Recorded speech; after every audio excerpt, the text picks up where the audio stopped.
Hello class, good to see you again. This is American English File, 2nd edition, Book 2, Student Book, Part 9b. I've been afraid of it for years. Everyone, look at these pictures. What do you see? A man in a tight tunnel. A lady on top of a very tall building. Big spiders. Being in busy streets. Do you get stressed or do you get afraid? Yeah, stressful situations, right?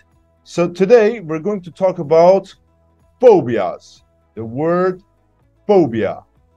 So tell me, do you have any phobias? Which one? How can someone confront and overcome a phobia? What's the difference between a phobia and a fear?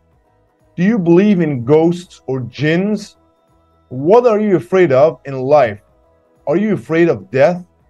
Can you watch horror movies easily? Now, these are the questions for you and your partner. Of course, you can add your own questions as well. Now, answer the questions and speak with your friends. Share your ideas. Compare your answers. Now, that was a very good discussion on phobia. Look at the picture. How many things can you see that some people have a phobia of? Let's take a look. Snakes, yeah. I am terrified of snakes. And some people are terrified of clowns, right? All right. Speak with your friends and write them down. Very good. Now, look at the names of 5 phobias. Match them to explanations A to E. We have 5 phobias and we have 5 definitions. And you can use Google to help you as well. Take your time and match them. A few moments later. Good, you're back. Let's do it together. People with this phobia are terrified of spiders. Rupert Grint, the actor who played Ron Weasley in the Harry Potter movie series, has this phobia, and so does his character Ron. Okay, which phobia is it? Number 5. Arachnophobia. Right. B. This phobia can have a severe effect on the sufferer's lives. These people are frightened of being in open and public spaces like stores and busy streets. They often feel panic when they go out and only feel safe at home. Which one is it? Number 2, agoraphobia. Okay, next one. People with this phobia are afraid of being in closed spaces like elevators or traveling on the subway. This phobia can make life very difficult for people who live and work in cities. Of course, number 4, claustrophobia. Next one. People who suffer from this phobia are scared of heights and they get very nervous if they have to go up high, for example, on a ski lift, or if they are on a balcony on the 20th floor. Of course, number 1, acrophobia, right? And the last one, we know the answer already, number 3, glossophobia. People with this phobia suffer from a fear of public speaking. They get very nervous if they have to speak in front of other people, for example, at work or in class or at a conference. The actor Harrison Ford has been afraid of public speaking all his life. He even gets nervous when a character in a movie he's making has to speak in public or has to make a speech. Well done, everyone. You did very good, but we're not done yet. Read the explanations again. We had 5 explanations. Find in the text the noun made from the adjective afraid. Afraid, fear. That's the noun in E. Number 2, one adjective that means very afraid. All right? Terrified in A. And number 3, 2 synonyms for afraid. All right? We have frightened in B and scared in D. That's all there is to it. Part 2. listening, and speaking. Everyone, listen to 3 people talking about their phobias. Answer question 1 for each person. Now, what is question 1? What is he or she afraid of? So listen and answer this question for each person. Person 1, person 2, and person 3. Let's do it. 4.20. 1. Do you have any phobias? Yes, I'm terrified of bats. Really? How long have you had the phobia? I've had it for about 40 years, since I was 12 years old. At my school, we had a swimming pool, and the changing rooms were in an old building near the pool. On the first day at school, our teacher told us that there were bats in there and that we shouldn't move around too much because they might start flying around and get into our hair. She also said we shouldn't turn the lights on because this would wake up the bats. We had to change as quickly and quietly as possible. Did a bat ever fly into your hair? No, nothing ever happened, but I was terrified just at the thought of it. Does it affect your life at all? Yes, I often feel very nervous or start to panic if I'm outside when it's beginning to get dark, which is when bats appear. If I'm sitting in my yard in the evening, I always have a tennis racket, so if a bat flies near me, I can protect myself. And I can't watch a TV documentary about bats or even look at them in photos. 2. Do you have any phobias? Yes, I get very bad claustrophobia. How long have you had the phobia? It just started one morning about 10 years ago. I was going to work on the train, and it was very crowded. I started thinking that if there were an accident, I'd never get out. I had a panic attack, and I sort of felt my heart beating very quickly. I had to get off the train. How does your phobia affect your life? Well, I can't travel on crowded trains. I never ever travel on the subway because my worst nightmare would be if the train stopped in the tunnel. I also try to avoid elevators. What else? Oh, yes. If I'm flying, I have to have an aisle seat. I can't sit by the window. 3. Do you have any phobias? Yes, I have a pretty unusual phobia. I'm scared of clowns. Clowns? Really? How long have you had it? I've had it for a long time, since I was a child. How did it start? Well, I remember I went on a school trip to the circus when I was 6 or 7 years old, and there were clowns. I thought they were sort of stupid, but I wasn't really afraid of them. Then I went to a birthday party and there were clowns, and they were showing us how to paint our faces. And I found I didn't like being near them. At first I just didn't like them. But over the years my feelings have changed to fear. Does your phobia affect your life at all? Not really, because luckily I don't see clowns very often. All right, very good, everyone. Now, I need you to check your answers with your friends. Okay, let's answer them together. Number 1, she's afraid of bats. Number 2, he has claustrophobia. He's scared of tight places. And the last one, she's afraid of clowns. Well done. Now, you're going to listen again and answer questions 2 and 3 for each person. What are they? When did it start? It means the phobia. When did the phobia start? And number 3, how does this phobia affect his or her life? All right. And in the end, which person do you think is most affected by his or her phobia? All right. Ready when you are. 4.20. 1. Do you have any phobias? Yes, I'm terrified of bats. Really? How long have you had the phobia? I've had it for about 40 years, since I was 12 years old. At my school, we had a swimming pool, and the changing rooms were in an old building near the pool. On the first day at school, our teacher told us that there were bats in there and that we shouldn't move around too much because they might start flying around and get into our hair.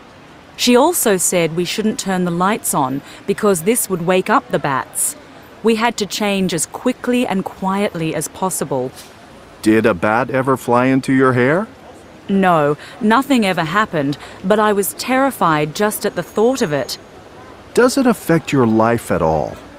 Yes, I often feel very nervous or start to panic if I'm outside when it's beginning to get dark, which is when bats appear. If I'm sitting in my yard in the evening, I always have a tennis racket, so if a bat flies near me, I can protect myself. And I can't watch a TV documentary about bats, or even look at them in photos. 2. Do you have any phobias? Yes, I get very bad claustrophobia. How long have you had the phobia? It just started one morning about 10 years ago. I was going to work on the train, and it was very crowded. I started thinking that if there were an accident, I'd never get out. I had a panic attack, and I sort of felt my heart beating very quickly. I had to get off the train. How does your phobia affect your life? Well, I can't travel on crowded trains. I never ever travel on the subway because my worst nightmare would be if the train stopped in the tunnel. I also try to avoid elevators. What else? Oh, yes. If I'm flying, I have to have an aisle seat. I can't sit by the window.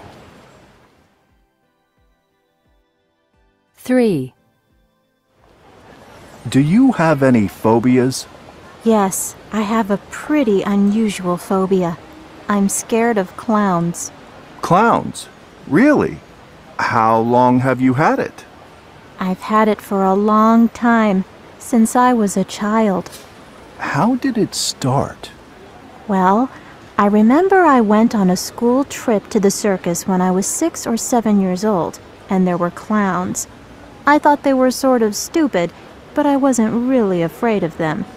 Then I went to a birthday party and there were clowns, and they were showing us how to paint our faces. And I found I didn't like being near them. At first I just didn't like them. But over the years my feelings have changed to fear. Does your phobia affect your life at all? Not really, because luckily I don't see clowns very often. All right. Now again, check your answers with your friends. Okay, let's answer them together. So when did the phobia start? She was afraid of bats when she was 12 years old. And how does this phobia affect her life? She is nervous if she's outside when it gets dark. She can't look at pictures of bats. All right. Next one. He is claustrophobic. Of course, when did it start? About 10 years ago. And how does this phobia affect his life? He can't go on crowded trains. He never uses the subway, and he needs an aisle seat on the plane. All right. And the last one, she was afraid of clowns, and it started when she was 6 or 7 years old. And it doesn't affect her life so much because she doesn't see many clowns. Well done. Now, I need you to ask and answer with a partner. I have 3 questions for you.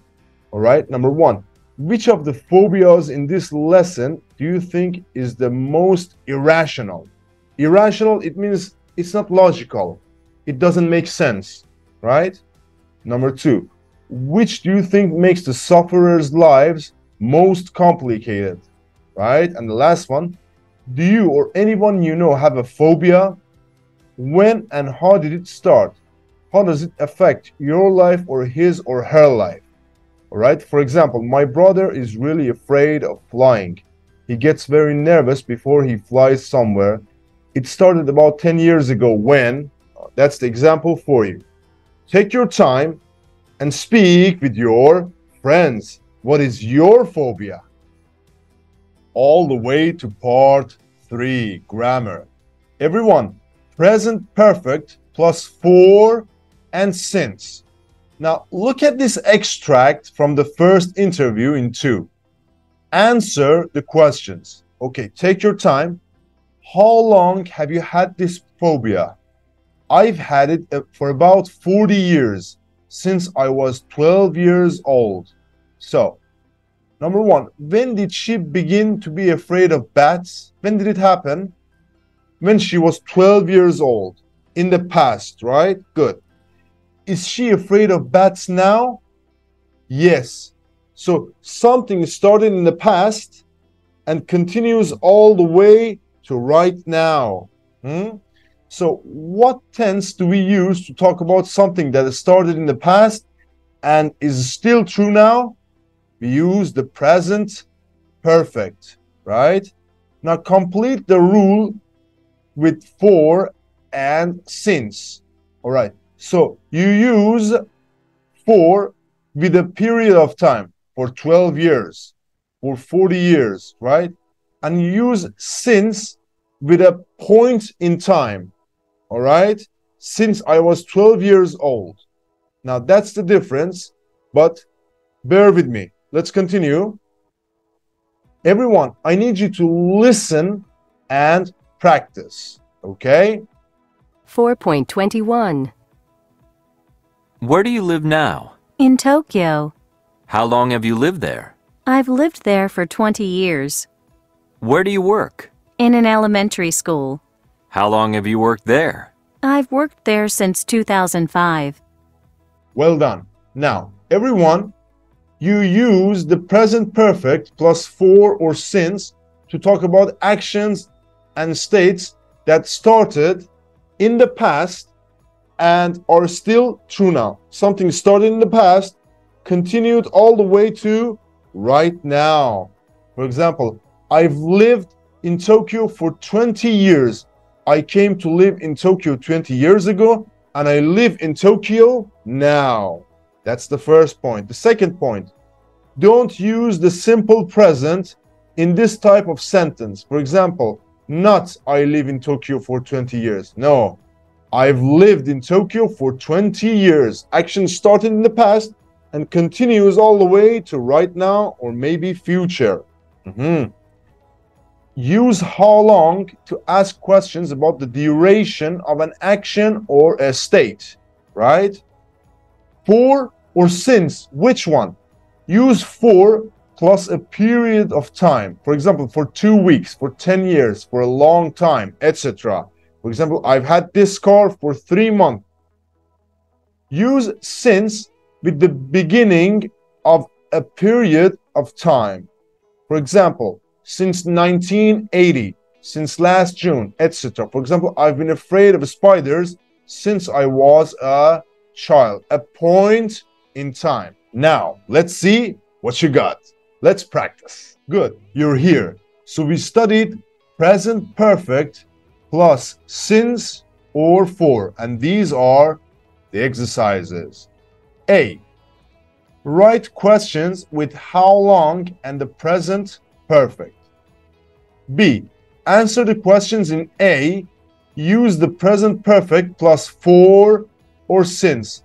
So the two exercises are connected. For example, how long have you been married? I've been married for 20 years. Well done. Now, stop the video, take your time, do it yourself. No help from anyone. Very good. Now, if you have finished, check your answers with your friends. Very well. Now, let's do it together. Number 1. How long have you been frightened of clowns? 2. How long has your sister had her car? Number 3. How long have you lived here? Number 4. How long has your dad been a teacher? Number 5. How long have you known your best friend? Number 6. How long has Britain been in the EU? Number 7. How long have you had your cat? And number 8, how long has he worked for the same company? Now we're going to answer these questions. Let's answer number 1. I've been frightened of clowns since I was a child. Number 2. She's had her car for 3 years. Number 3. I've lived here for a long time. Number 4. He's been a teacher since 1990, a point in time. Number 5. I've known my best friend since elementary school. Number 6.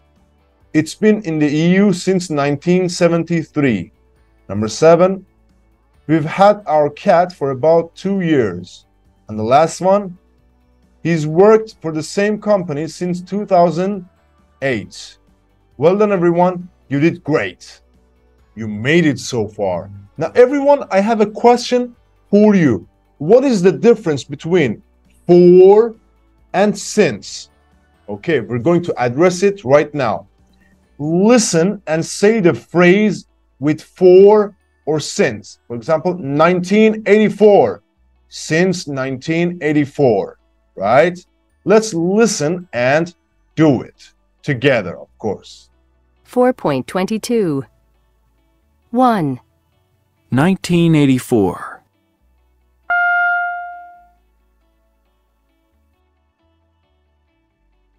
Since 1984. Very good. 2. 2. 5 months.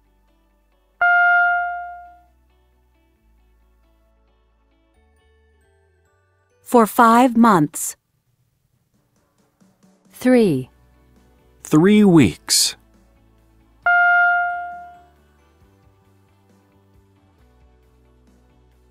For 3 weeks. Good. 4. Last week.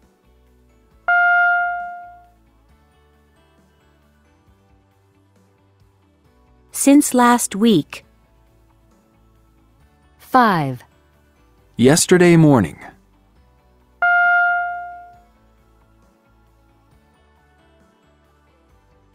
Since yesterday morning. 6. 20 minutes.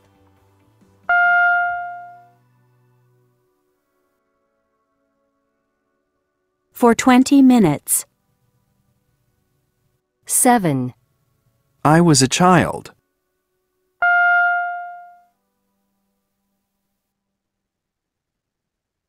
Since I was a child. 8. 2010.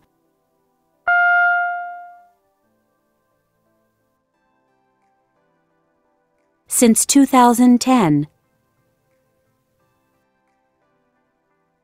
Very good. Well done. Now, everyone, pronunciation, sentence stress. Listen and repeat. Copy the rhythm. Everybody, this is on you. Listen and repeat. 4.23. 1. For 10 years. Worked here for 10 years. I've worked here for 10 years. 2. Since 2002. Lived here since 2002. We've lived here since 2002. 3. Known him. Have you known him? How long have you known him? You did great. Now, one more thing. Everybody listen and write 5 sentences. Listen and write. 4.24. 1. How long have you worked here?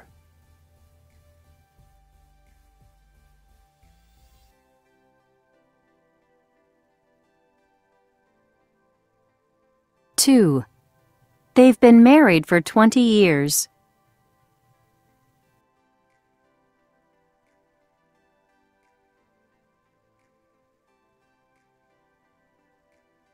3. She hasn't traveled by plane since 2005.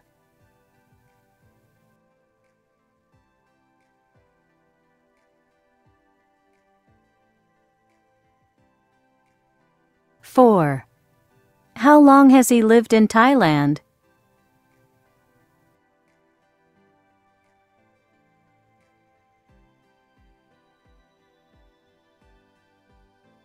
Five. We've known them for a long time. Brilliant. Now these are the answers. All right, check them. Okay, let's move on. Okay, here comes the fun part, speaking. Look at the questions below. What two tenses are they? What are the missing words? Let me help you. The two verb forms are the simple present and the present perfect. And the missing words are do you or are you and have you.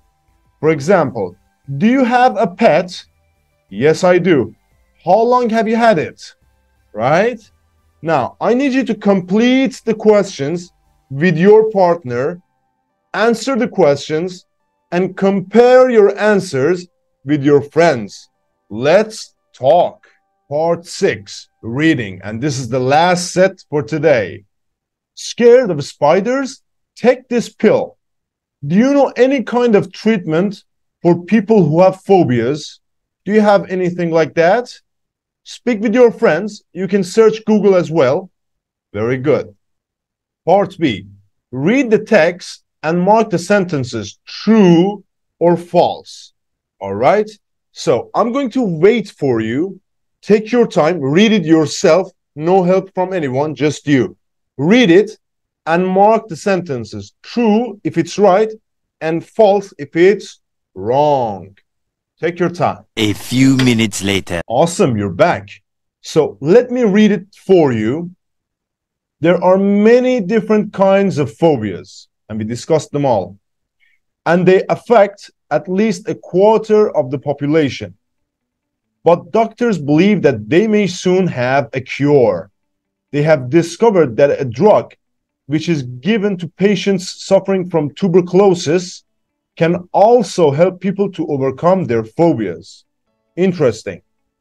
The normal treatment for people with strong phobias is some kind of exposure therapy.